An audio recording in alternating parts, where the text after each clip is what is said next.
Қаңтар айының алғаш күндері еліміз үшін келеңсіз оқиғалармен басталды. Дей тұрғанмен де президентіміз Қасым-Жомарт Кемелұлының уақытылы қабылданған шараларына байланысты қазіргі жағдайда еліміз есін жинап, тұрақтылық орнап келе жатыр.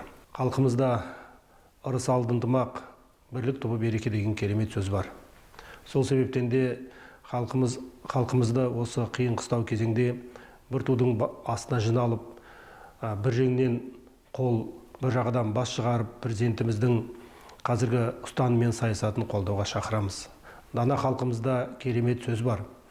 Бегі еліне, елі бегіне сенген ел мәңгілік жасайды дейді.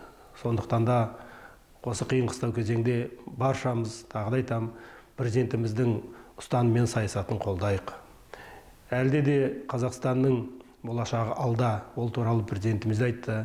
Біз жас мемлекетпіз. Сол себептен де елдегі бірлікті сақтай отырып, келешекке үлкен жоспарлар құра білейік. Халқымызды осы қиын қыстау кезінде тағы да бірлік пен тірлікке шақырамыз. Халқымызда керемет сөз бар. Халықтың күші бірлікте дейді. Сондықтан да құрметті зиялы қауым, құрметті студенттер, баршаңызды осы ел болып президентіміз Қасым-Жомарт Кемелұлының саясатын қолдауға, ұстанымын қолдауға шақырамын.